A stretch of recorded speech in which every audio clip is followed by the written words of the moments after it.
안녕하세요. 저는 결혼 6년 차의 38살 여자입니다. 애가 들어서질 않아서 강제적인 딩크부부로 살고 있는 중이지만 언젠가 아이를 꼭 가지고야 말 거라며 마흔이 되기 전까지는 할 수 있는 데까지 해보자는 심정으로 남편과 열심히 노력하며 살고 있어요. 다행히 이 사람과 제가 부부금슬이 좋아서 결혼하고 여태 크게 싸워본 적이 없이 서로를 아끼면서 잘 지내왔고 부부관계를 맺는 것은 저희 두 사람의 체력만 받쳐주면 되는 일이었는지라 그저 힘 닿는 대로 노력하고 있네요. 그런데 요즘은 스트레스로 머리가 지끈거려 애를 가지기는커녕 남편과의 잠자리도 껄끄러워지네요. 그 시작은 다름 아닌 지난 6월 설날 때 시작되었습니다. 저희 부모님은 저희 부부가 사는 집에서 불과 15분 정도 걸어서 떨어진 한 빌라촌에 살고 계십니다. 주변에 개천도 있고 초등학교도 있어서 치안도 안전하고 노인 부부가 살아가기에 불편함이 없는 그런 동네이죠.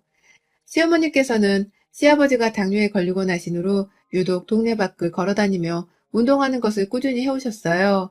살이 쪄서 당뇨 판정을 받더니만 기어코 스스로 잘 걸어다니지도 못하고 약칠에 정신적으로도 아둔해져가는 시아버지를 보며 자신의 건강관리도 잘 챙겨야겠다고 생각을 한 것이었죠. 제가 전화를 드리면 늘 개천에서 걷고 있다. 운동 열심히 해서 살 빼려고. 라며 제게 걱정 말라는 듯이 몸매 관리를 하려 한다며 얘기를 돌려 말하곤 하셨지만 저는 다 알고 있었어요. 어머니께서 아버님을 보고 겁을 먹어서 자신만은 당뇨에 걸리지 않기 위해 저리 건강관리를 하고 계시다는 걸요. 그게 너무 불보듯 뻔하니까 저도 괜시리 시부모님을 잘 챙겨드리고 싶더라고요. 평상시 저희 부부의 아이를 그렇게 원하시면서 제 몸 고생시키지 않으려고 며느리를 살뜰히 챙겨주는 시어머니셨는지라 저는 더더욱 시어머니의 곁에서 시아버지를 돌보시는 그 손을 도와드리고 용돈도 잘 챙겨드리면서 모쪼록 근심 걱정을 좀 덜었으면 좋겠다는 심정으로 저희가 해드릴 수 있는 지원을 아끼지 않았습니다. 그 무렵 저희 집에서 시댁과는 반대 방향으로 20분 정도 떨어진 동네에는 저희 친정 부모님이 살고 계셨어요. 살다기보다는 저희 아버지가 운영하시는 반찬 가게가 그쯤에 자리에 있었고 저희 친정집은 그 반찬 가게에서 버스로 2정거장이면 가는 동네에 위치해 있습니다. 엄마랑 아버지가 같이 만들고 장사하는 가게이기 때문에 저희 부모님은 모두가 거의 반찬 가게에서 살다시피 하셨습니다. 가끔 대량 주문이 들어와서 반찬거리를 만들 일이 많을 때나 곰국같이 푹 이틀 내내 고아야 하는 국거리를 만드실 때에는 가게의 뒤편에 만들어 놓은 간이 휴게실 안으로 들어가서 소파 침대 위에서 쪽잠을 자며 음식을 만들어 내셨죠. 그렇게 정성을 들이며 가게를 운영 중인 걸 동네 사람들도 너무나 잘 알고 있었는지라 저희 가게의 장사는 제법 잘 되었고 제가 여동생이 하나 있는데 저희 부모님은 장사가 잘 되는 걸 남들 주기 아깝다면서 늘 저희 자매한테 얼른 일을 배워서 가게를 맡기 시작하라며 코딱지만한 가게의 경영 수업을 요청하기도 하셨어요. 물론 저희 부모님의 재산이고 저희 자매한테도 자랑스러운 부모님의 사업 자산인지라 쉽사리 부모님이 돌아가신 후 남한테 주고 싶지가 않았고 그래서 직장 다니는 저나 여동생이 가끔 아버지 가게로 가서는 일을 도와드리고 배우며 더 나이가 들어서는 직접 가게를 운영하려는 준비를 하고 있습니다. 지난 설에도 저희 부모님은 다른 손님들 설 명절 음식을 만들고 파느라 정말 분주하셨어요. 그래서 저는 시댁을 가기 전까지 반찬 가게에 가서 부모님 일을 좀 도와드리다가 제 반찬도 챙겨서는 시댁에 갈 계획이었죠. 남편도 따라서 도와주려 가려 하는 걸 좁은 가게 안에서 직원만 많아 정신이 없을 것 같아서 그냥 제가 집에서 쉬고 있으라고 했고요. 여동생은 시댁이 멀었는지라 전날 이미 시댁으로 출발을 했었기 때문에 제가 유일하게 부모님 옆에서 일을 도와줄 한 사람이었어요. 그리고 저는 시댁의 첫 제사가 금요일에 치러졌는지라 수요일 퇴근하고서 그리고 목요일 하루 종일 친정 부모님의 가게로 가서 일을 할 생각으로 처음 수요일에 퇴근 후 바로 아빠 가게를 찾았습니다. 그런데 제가 퇴근 시간이 6시여서 칼퇴를 하고 가게에 도착한 게 거의 7시쯤 되었는데 가게 불이 꺼져 있더라고요. 1년 중 가장 바쁜 날 중 하나인데 이 시간에 불이 꺼져 있어 본 적이 없는지라 너무 놀라서 엄마한테 후다닥 전화를 했습니다. 그랬더니 엄마는 뭐라고? 니네 아빠가 재료 부족하다고 그래가지고 나 지금 장 보러 나왔는데 아까까지 내가 가게에서 일을 하고 있었는데 갑자기 불이 꺼져 있어? 그럴 리가 없는데 잠깐 집에 갔나? 그래도 가게 불을 끄고 갈 리는 없는데 라면서 엄청 이상하다며 아빠의 행방을 빨리 찾으라고 하셨어요. 저도 무슨 일이 생긴 건가 싶어서 불 꺼진 가게 앞을 막 서성이면서 아빠의 핸드폰으로 전화를 한 그때 순간 분명 전 들었어요. 가게 안에서 아빠의 핸드폰 벨소리가 울리는 걸 말입니다. 한 음절 정도 흘러나오다가 제가 저도 모르게 놀라버려서 뭐야? 안에 있는 거야? 라며 혼잣말을 하며 가게 가까이로 가 닫힌 문을 다시 열어보겠다며 흔들었는데요. 문은 여전히 닫혀 있었고 순식간에 벨소리를 누군가 꺼버린 듯 딱 멈춰졌어요. 그 멈춘 벨소리로 인해 더더욱 내가 지금 공포물을 찍고 있는 건가 싶었죠. 한참 가게 앞에서 들어가지도 못하고 있다가 엄마가 가게 앞에 도착을 하셨고요. 안에서 문이 닫힌 바람에 밖에서 문을 열 수가 없다는 말을 하셔서 발만 동동 굴리며 아빠를 기다리다가 결국 저희는 경찰을 부르기로 했습니다. 안에서 전화 소리가 들려왔기에 혹 쓰러져 있는 건 아닌가 싶었거든요. 가게 뒤편 휴게실에 누워 계신가 싶어서 핸드폰 후레쉬를 비추어가며 신고를 하다가 결국 경찰이 왔고 문을 억지로 따야 할 것 같다면서 앞에서 막 얘기를 하다가 엄마가 가게 뒤편에 문이 하나 더 있다는 말을 하면서 온 사람들을 데리고서 가게 뒤편으로 갔습니다. 거기서 밖으로 나가는 비상문이 하나 있거든요. 그 문을 통해서 저희는 건물 2층에 자리한 화장실을 이용하고요. 그런데 온 사람들이 뒷문 앞에 도착을 한 순간 안에서 아버지가 문을 열고 나오셨어요. 왔어? 미안해. 너무 피곤해서 불 꺼놓고 잠깐 잔다는 게 그만 완전 골아 떨어져 버렸네. 라고 멋쩍어 하면서 문을 열고는 그제서야 가게 안으로 들어가 다시 불을 켜고 또 문을 여시대요. 정말 황당해 죽겠는 노릇이었죠. 그런데 더 소름 끼치는 건 따로 있었습니다. 엄마는 경찰대를 돌려보낸다고 정신이 없으셨고 그래서 아버지가 가게 안으로 들어가 메인 문을 여는 걸 목격하지 못하셨는데요. 저는 분명히 봤어요. 안에서 잠겨져 있던 바람에 밖에서 내내 못 열고 있던 그 문을 잠금을 풀지도 않은 채 바로 문을 밀어서 여는 아버지의 모습을 말입니다. 분명 그 문은 잠겨있지 않았습니다. 저희가 뒷문을 향해 걸어오는 그 짧은 사이에 아버지가 문을 연 것이었죠. 이로 인해 저는 생각이 많아질 수밖에 없었습니다. 휴게실에서 자고 계셨으면 휴게실 쪽으로 문을 먼저 열었어야 할 텐데 그 와중에도 불을 안 켠 매장 쪽 메인 문을 먼저 열 생각을 다 하신 건가 싶어서 정말 찜찜하더군요. 별 의심도 들고 아버지 행동이 상당히 이상하기도 했지만 따로 문제 삼지는 않았습니다. 설마 반찬 가게 하며 소소하게 사는 우리 아버지가 딴짓이라도 하셨겠나 싶었기에 말이죠. 곧바로 정신없이 주문 들어온 음식을 만든다고 바쁘기도 했는지라 고개만 갸우뚱거린 채 곧장 잊어버리곤 설 장사 준비를 했죠. 다음날 저는 아버지 가게에서 만든 설 음식을 시댁에 들고 갔고 시어머니는 아휴 아버님이 만들어주신 귀한 음식이네 라며 아주 즐겁게 반찬을 받아선 제사를 끝냈어요.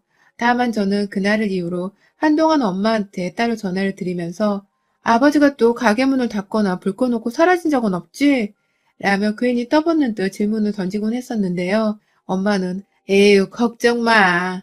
저번에는 하도 일이 많으니까 네 아버지가 힘들어서 정말 골아 떨어진 것이었더라고. 나중에 다시 보니까 휴게실에 소파 침대까지 펼쳐놓고 이불까지 깔아놨더라. 나이 들어 젊을 때랑 체력이 많이 다를 수밖에. 라면서 한 채의 의심도 하지를 않는다는 듯 대수롭지 않게 그 일을 해프닝으로 넘기셨어요. 엄마가 그렇게 말씀을 하니 저도 더 이상 의심을 사려하지 않았습니다. 하지만 똑같은 상황이라기보다는 비스무리한 상황이 2달 뒤에 다시 일어났어요. 마치 그동안은 아버지가 조심하라고 일부러 일을 만들지 않았다는 듯이 아주 비슷한 상황이 발생한 것이었죠. 이번에는 주말이었습니다. 집에서 남편이랑 쉬고 있다가 바람도 쐴 겸 답답한 마음에 손잡고 친정 반찬 가게로 걸어서 찾아간 적이 있었어요. 점심시간에 맞춰서 들렀다가 점심도 사드리려고 했고 그래서 들뜬 마음으로 신나게 반찬 가게를 가고 있는데 아버지 반찬 가게 코앞에서 저희 시어머니를 마주쳤습니다. 빈손으로 그냥 마스크를 낀 채 저희를 지나쳐가는 시어머니의 풍채가 하도 익숙했던 나머지 제가 저 멀리서부터 시어머니께 눈을 고정시키고 있다가 우리 어머님이라는 걸 알아차리고는 어머님 하면서 아는 척을 했고요. 분명 저희를 본 듯한데 그냥 지나쳐라 하셨던 시어머니는 제 목소리에 놀래선 그 자리에서 멈춰서고 나서야 어머 얘들아 라면서 어색해 하는 척을 하더라고요. 거기서 1차로 이상함을 감지했고요. 어딜 다녀오시는 길이냐며 묻는 저한테 그냥 주변 동네를 산책하고 있다고 하길래 개천 놔두고 왜 여기까지 오셨어요? 여기 저희 부모님 가게인데 안 들리셨어요? 라면서 바로 뒤편에 자리에 있던 저희 아버지 가게를 막 가리켰는데요. 시어머니가 아, 그래? 여기였구나. 라면서 뒤늦게 아는 척을 또 하시더라고요. 그런데요, 그 순간 저는 가게에서 나오는 저희 아버지를 목격했습니다. 마치 문을 여는 사람 마냥 가게 메인문에 잠금 장치가 있는 문 위쪽을 만지작거리시더니 그제서야 가게 문을 활짝 여시며 문에다가 오픈이라고 써져 있는 카드를 거시더라고요. 거기다가 아버지가 가게 앞을 두리번거리시다 저하고 눈이 딱 마주쳤어요. 시어머니랑 대화를 나누고 있는 저와 제 신랑의 모습을 보시고는 분명 눈이 마주쳤는데 황급히 가게 안으로 들어가셨죠. 역시나 이번에도 저는 혼자 이 상황을 모두 다 캐치하고 있었고 옆에서 못 모르고 어머니를 모시고 아빠 가게로 가려 하는 남편의 손에 이끌려 그렇게 아빠 가게로 들어갔습니다. 시어머니는 저희 아버지와 어색한 인사를 나눈 채 정말로 반찬 몇 개를 사가려고 구경을 하셨고 저희 아버지는 후다닥 공짜로 주겠다면서 그걸 돈 안 받고 드렸어요. 가게 상황을 보니 이미 오픈은 진작에 했던 것 같은데 왜 점심도 아닌데 문을 닫았다가 열었나 싶어 의아하던 도중 엄마의 행방을 물으니 아버지는 엄마 잠깐 집에 갔어. 오늘 주말이니까 좀 쉬라고 내가 보냈어. 라고 하더라고요. 저번에도 그렇고 이번에도 그렇고 가게 안에 엄마가 없을 때 자꾸만 문을 닫는 아버지의 태도가 너무 희한했습니다. 이대로는 제 마음이 너무 찜찜해서 안 되겠다 싶었습니다. 그날을 계기로 꼬박 한 주를 더 기다리며 또다시 주말이 찾아오기를 기다렸어요. 그리고는 정말 말도 안 되는 계획인 걸 아는데 여동생한테 엄마랑 어디 백화점이라도 다녀오라면서 토요일 전날인 금요일 저녁에 돈을 보내주고서는 토요일 오전에 엄마를 외출시킨 뒤 저 혼자 아버지의 가게로 향했습니다. 원래대로라면 아버지는 오전 10시쯤 주말에 문을 열고서 이미 장사를 시작하셨어야 할 때이고요. 혹여나 아버지가 또 문을 닫아놓진 않을까 싶어서 내내 마음 졸이며 아버지 가게를 걸어 찾아갔는데 아플싸 가게 문은 또다시 닫혀 있었습니다. 멀찌감치 서서는 엄마한테 전화를 했어요. 엄마, 오늘 아버지 가게 여시나? 라면서 아무것도 모른다는 식으로 슬쩍 물어보니 그럼 아까 나 나오면서 니네 아빠는 가게 문 연다고 같이 나왔는데? 라고 하시는 겁니다. 엄마는 아버지가 가게 문을 열고 계시다고만 생각을 하고 계신 것이었어요. 뭐 때문에 이런 거짓말을 하는 건지, 혹 도박이나 술 같은 것에 빠지신 건지, 그도 아니면 혹시 가게 안에 자기만의 게임방이나 야동 같은 걸 보려고 숨어 있느라 문을 닫아 없는 척을 하시는 건가 싶어 정말이지 미치겠더라고요. 내가 아는 우리 아버지는 결코 이상한 짓을 하실 분도 아니고 정말 바른 분이셨는데 생각을 할수록 너무 저질스러운 것만 떠올라 어쩔 줄을 몰랐는데 그런데 그 순간 가게에서 화장실로 나가는 뒷문이 떠올랐습니다. 숨겨야 할 짓을 하고 있다면 분명 가게의 뒷문으로 오고 가며 무슨 짓을 저지르고 있을 거라 생각했어요. 그래서 한번 열어보자는 심정으로 안으로 들어갈 수만 있다면 아버지가 가게에 있긴 한 건지 확인이라도 해보자며 뒷문으로 향했어요. 하지만 저는 뒷문 앞에서 졸지에 다리에 힘이 풀려 벽에 기대어 서 있을 수밖에 없었습니다. 문으로 다가가면 다가갈수록 들려오는 괴이한 소리에 마음이 요동쳤지만 정신줄만큼은 놓을 수가 없었어요. 휴게실과 뒷문 밖에 경계를 맡고 있던 가게 안 창에서 들려오는 요상한 소리. 그것은 마치 쇳덩어리가 계속해서 무언가와 마찰을 일으키는 소리였습니다. 설마 우리 아버지가 휴게실에서 칼이라도 갈고 계시는 건가 싶어서 도무지 뭔 일이 벌어지는지 모르겠다며 손으로 제 입까지 막아서서는 온 정신을 기울이고 있었는데요. 그 순간 쇳덩어리 소리가 한참 격하게 쓱싹쓱싹 나더니만 이내 저희 아버지로 추정되는 남자의 긴 숨소리가 나오는 게 아니겠어요. 숨소리는 분명 숨소리인데 쇳덩이 소리로 잘 들리지 않았지만 분명 헐떡이는 숨소리였고 이내 격한 쇳소리가 끝난과 동시에 남자도 헐떡이는 숨소리를 끝내며 마치 안도하고 만족한다는 듯이 아주 푸근한 목소리를 내며 아유 끝났다. 오늘도 장난 아니네 당신 진짜 라고 말을 하셨어요. 그리고는 이내 애기들 엉덩이를 칠 때나 나는 소리인 찰싹하는 소리가 들려왔어요. 분명 그 목소리의 남자가 누군가의 엉덩이를 혹은 살집 있는 부위를 친 것이 분명했습니다. 소리의 근원을 알아야겠다고 생각을 하려던 그 찰나 문을 열기 직전에 들려오는 소리가 하나 더 있었습니다. 내가 잘한 건가? 당신이 잘한 거지. 오늘도 진짜 나 몇 번 눈깔 뒤집힐 뻔했어. 라면서 야릇한 숨소리를 내며 아, 그냥 여기서 좀만 더 자고 가고 싶은데 라고 아양을 떠는 듯 콧소리를 내는 여자의 목소리가 들린 것이었죠. 문을 열려는 저의 손은 파르르 떨려왔고 그간 아버지가 보였던 이상한 낌새가 바로 이 때문이었구나 하는 생각이 들어 엄마를 향한 불쌍함과 함께 아버지를 향한 분노가 들끓었습니다. 나 또한 결혼을 한 여자인지라 이 같은 불륜 현장을 결코 지나칠 수가 없었고 더군다나 우리 엄마를 속이며 놀아나고 있는 아버지와 그 곁에 있는 여자의 정체를 알아내야 했어요. 그리고는 본능적으로 문을 두들겼습니다.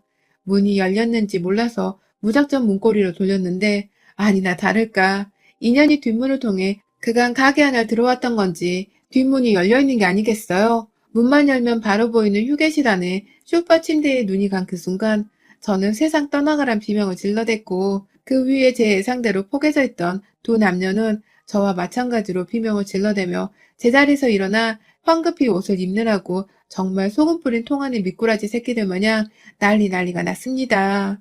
빨개 벗고서 속옷조차 입질 않은 채 누워서는 서로의 얼굴을 맞대고 있던 이 더러운 짓거리를 한 두 남녀는 저희 친정아버지랑 다름 아닌 시어머니셨어요.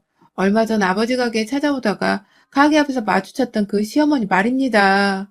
세상에 이제 보니 그때 가게 앞에서 마주쳤을 때도 시어머니는 이미 저희 아버지 가게 안에서 아버지랑 신랄하게 그 짓을 하며 오만 욕정을 다 풀어낸 후 집으로 돌아가는 길이셨더라고요.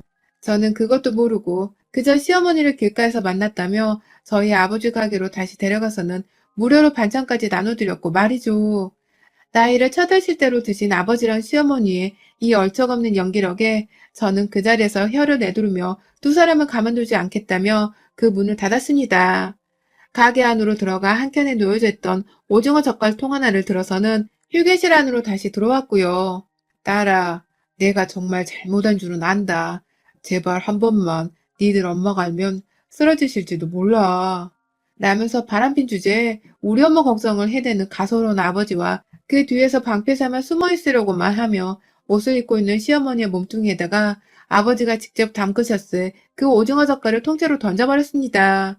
아주 그 시뻘건 젓갈이 범벅이가 되어 오만 벽과 소파 침대도 난리가 났고 시어머니는 정말 큰일 났다 싶었는지 옷을 입다 말고 제게 비밀로 해달라며 비셨습니다. 너무나 뻔한 사과의 레파토리가 짜증이 난다며 마지막 남은 통 안의 젓갈까지 제 손에 담가다가 시어머니의 얼굴에 범벅이로 쳐발라주며 감히 네 남편이 당뇨환자라고 멀쩡한 우리 아빠를 넘본 거야? 감히 우리 엄마를 따돌릴 생각을 해? 라면서 몇 번 오징어로 수세미질을 하듯이 그 얼굴을 쓸어주다가 결국 저는 아버지 앞에서 어째 이렇게 가족들을 배신하냐며 울분을 토했고 아버지의 말을 철저히 무시한 채 두 사람 당장 이 가게에서 나가요. 우리 엄마 손때 묻으니 공간 안에서 당장 꺼지라고. 다신 내 앞에 얼굴도 보이지 마. 마지막 아량이고 마지막 선이니까 내 한계를 더 시험할 생각 말고 당장 사라져. 라며 소리를 꽥 지르며 남은 젓갈도 퍼부어주겠다고 달려들어 시어머니와 아버지의 얼굴에 쏟아 부었습니다. 멀쩡한 유리용기가 그 바람에 몇 개는 깨졌고 시어머니는 옷을 입다 말고 젓갈을 피하다가 급기야 그 유리 조각에 맞아서는 발에서 피가 나는 중이었는데 온 방이 시뻘건 젓갈액으로 가득 차버린 바람에 저희 중 어느 누구도 심호발에서 피가 철철 나는 줄은 몰랐어요.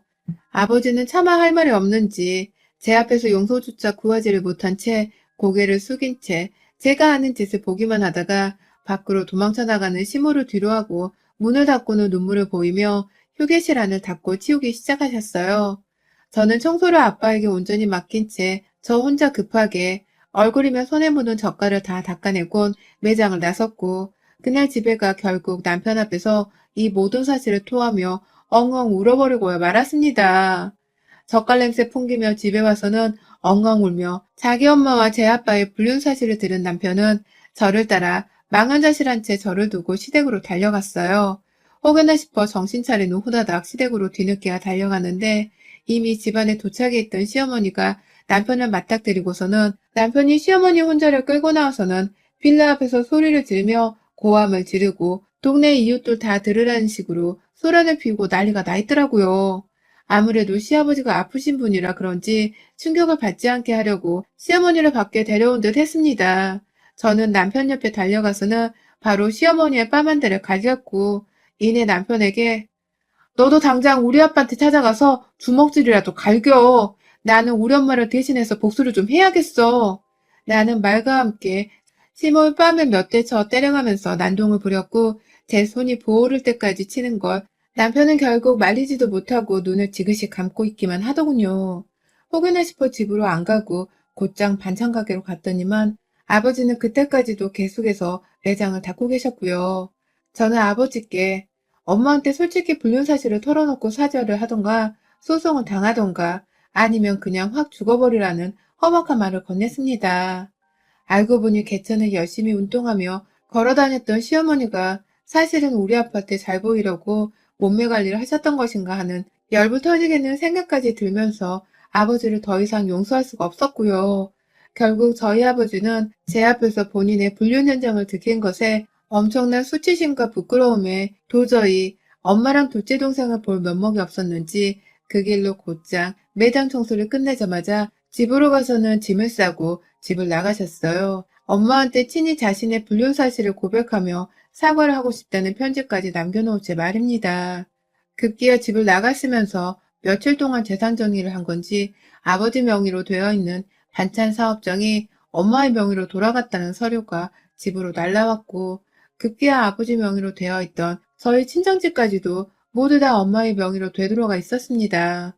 엄마는 편지 한 장에 아빠의 불륜 사실을 접하곤 한동안 믿을 수 없다며 정신을 못 차린 채 아버지를 찾아다니셨습니다. 모든 아버지의 재산이 엄마의 명의로 돌아가 있는 것에 인정을 하시며 뒤늦게 떠나간 아버지를 향한 분노와 궁금함에 몸둘 바를 몰라 하셨어요. 그 와중에 시어머니는 여전히 시댁에서 제 남편의 눈치를 보며 주인 마냥 밖에도 못 나가고 살고 계시는지라 시어머니랑 같이 야반도주를 한 것이 아닌 것 같고요. 정말 말 그대로 수증기가 되어 사라졌는데 금전적인 보상은 다 아니 위자료를 받아내는 것보다 훨 더 많은 재산을 몽땅 넘겨주고 나갔는지라 저희 어머니가 아주 이걸 화를 내야 하는지 아님 끝까지 아버지를 찾아 스스로 뺨 한 대라도 직접 갈겨 하는 건지를 모르겠다며 굉장히 혼란스러워하고 계십니다. 여태 혼자 반찬 가게를 운영하면서 여전히 밖으로 아버지가 지나가지는 않으실지 은연중에 창밖을 서성이고 계시고요. 저는 누구랑 바람을 피우다 갑자기 집을 나갈 생각을 한 건지 아무것도 알지 못한 엄마한테 차마 시어머니랑 아빠가 바람을 피웠다는 사실을 말하지 못한 채 엄마의 곁을 씩씩하게 지키기로 했네요. 누구 하나한테 이 말을 했다간 우리 엄마가 정말 완전히 풍비박산이 나버리실 것만 같아서 차마 말은 못한 채 그저 묵묵히 남편이랑 단둘이 이 사실을 공유만 한 채로 곁에 있는 시모를 저주하며 멀리 있을 아버지를 원망하며 최대한 별일이 없었던 집인 양 사랑하기 위해 엄마를 보살피며 보통날처럼 살아가고 있습니다.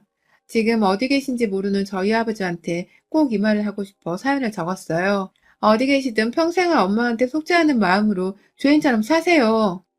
여러분의 생각은 댓글로 남겨주세요. 오늘도 시청해주셔서 정말 감사합니다.